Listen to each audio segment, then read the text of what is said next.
लाल बिहारी प्रसाद।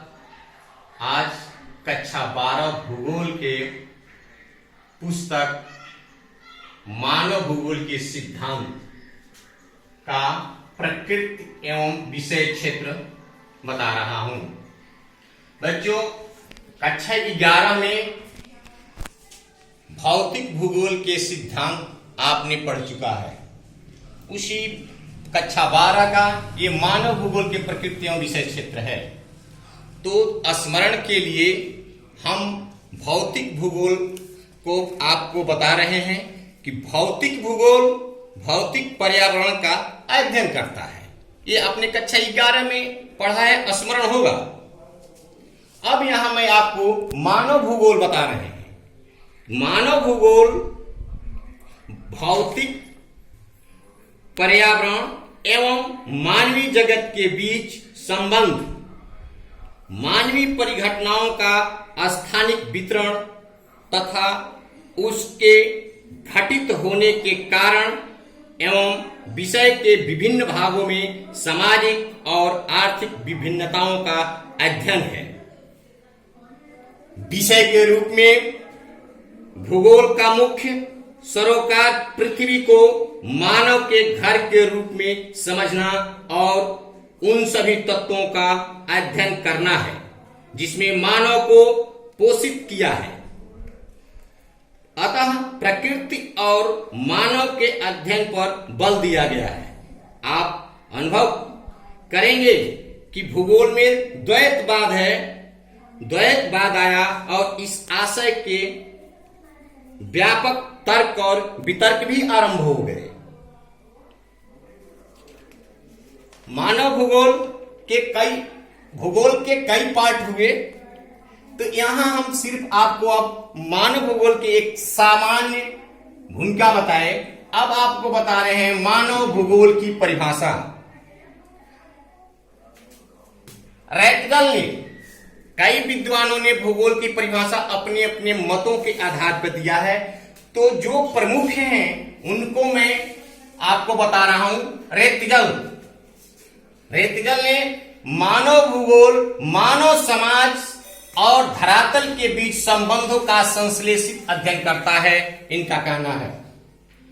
दूसरी परिभाषा है जो एलन सी सैंपल ने दिया। ये भूगोल की प्रथम महिला जागरकर होती है। इन्होंने कहा मानव भूगोल अस्थिर पृथ्वी और क्रियाशील मानव के बीच परिवर्तनशील संबंधों का अध्ययन है, एलन सी सैंपल ने कहा।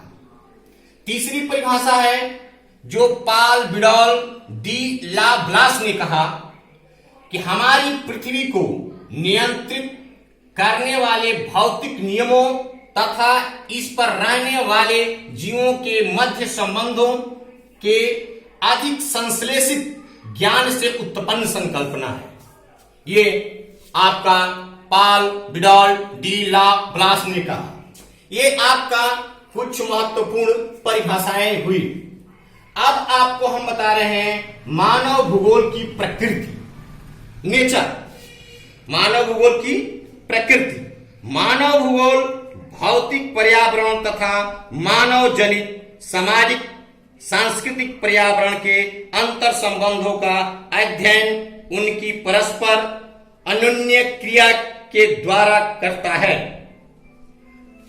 दैनिक उपयोग में आने वाली वस्तुएं तथा भौतिक संस्कृति के अन्य सभी तत्व भौतिक पर्यावरण द्वारा प्रदत्त संसाधनों का उपयोग करते हुए मानव द्वारा निर्मित किए गए हैं, जबकि भौतिक पर्यावरण मानव द्वारा बृहद स्तर पर परिवर्तित किया गया है।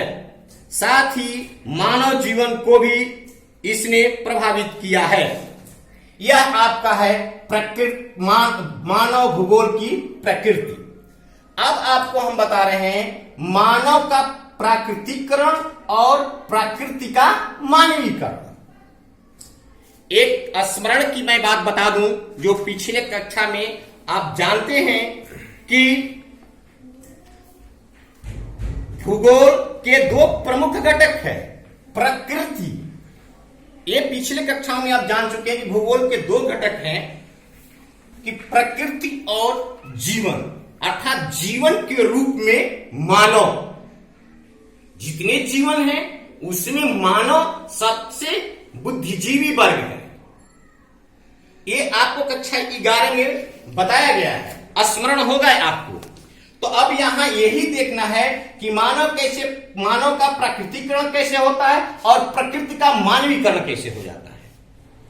तो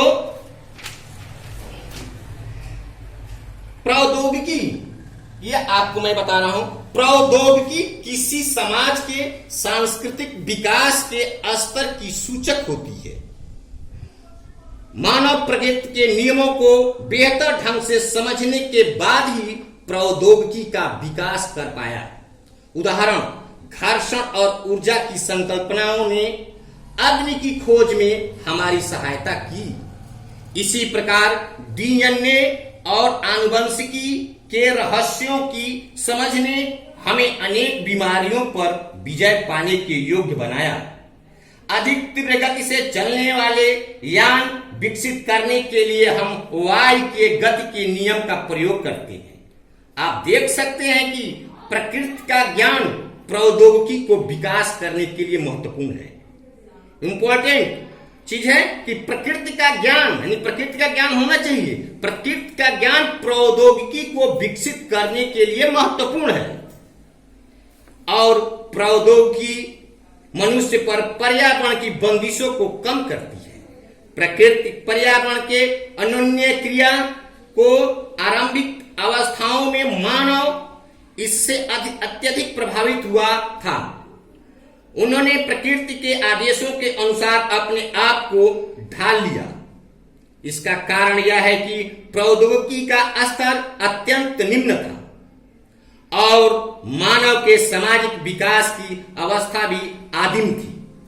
आदिम मानव समाज और प्रकृति की प्रबल शक्तियों के बीच इस प्रकार की अन्योन्य क्रिया को पर्यावरणीय निश्चयवाद कहा गया। ध्यान रहे, पर्यावरणीय निश्चयवाद। आगे हम बताएंगे पर्यावरणीय निश्चयवाद, संभववाद और नव निश्चयवाद, जो 3 चीज आपको पढ़ना है। तो यहां है पर्यावरणीय निश्चयवाद, इसी में है पर्यावरणीय निश्चयवाद, जो आपको बताया कि प्रकृति का ज्ञान प्रौद्योगिकी के विकास करने के लिए महत्वपूर्ण है। यानी प्रकृति का ज्ञान होना चाहिए, तभी हम अब उसमें अपने प्रौद्योगिकी का विकास कर लेंगे।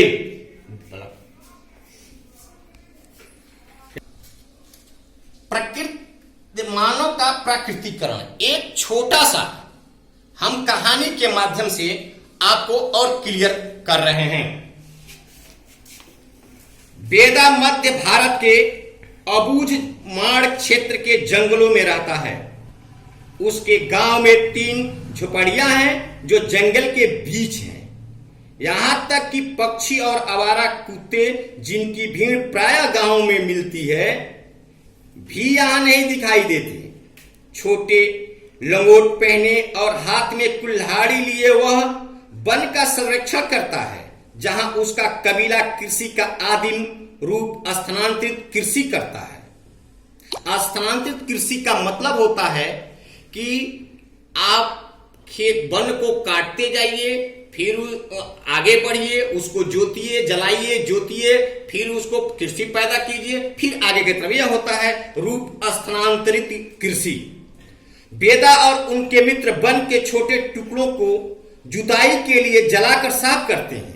राख का उपयोग मृदा को उर्वरा बनाने के लिए किया जाता है। अपने चारों ओर खिले हुए महुआ वृक्षों को देखकर बेदा प्रसन्न है, जैसा कि वो महुआ पलाश और साल के वृक्षों को देखता है, जिन्होंने बचपन से ही उसे आश्रय दिया है। यह सोचता है कि इस सुंदर ब्रह्मांड का अंग बनकर वह कितना सौभाग्यशाली है। विसर्पी गति, विसर्पी गति का मतलब होता है इस तरह से, विसर्पी गति से पेंडा को पार करके बेदा नदी तक पहुंचता है। पेंडा का मतलब होता है वन।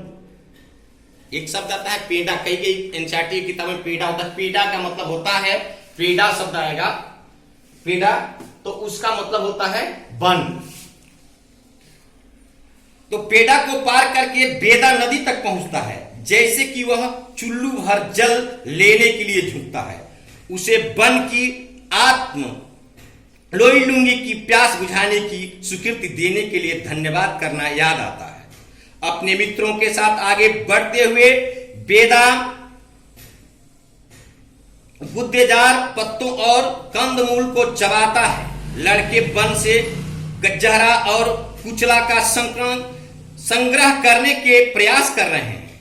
ये विशिष्ट पादप है जिनका प्रयोग बेदा और उनके लोग करते हैं। यह आशा करते हैं कि वन की आत्माएं दया करेगी और उसे उन जड़ी बूटियों तक ले जाएगी। ये आगामी पूर्णिमा की मधाई अथवा जनजातीय मेले में वस्तु विनिमय के लिए आवश्यक है। अर्थात बच्चों, ये जो दो औषधि है, इनको गजहरा और कुचला, इनको जनजातीय मेले में बेचने के लिए ले जाते हैं। वह अपने नेत्र बंद करके स्मरण करने का कठिन प्रयास करता है जो उनके बुजुर्गों ने उन जड़ी बूटियों और उनके पाए जाने वाले स्थानों के बारे में समझाया था। वह चाहता है कि काश उसे अधिक ध्यानपूर्वक सुना होता। अचानक पत्तों में खड़खड़ाहट होती है और वेदा और उसके मित्र जानते हैं कि ये बाहरी लोग हैं। इन जंगलों में उन्हें ढूंढते हुए आए हैं। एक ही प्रवाही गति से वेदा और उनके मित्र सघन वृक्षों के बितान के पीछे अदृश्य हो जाते हैं और वन की आत्मा के साथ एकाकार हो जाते हैं।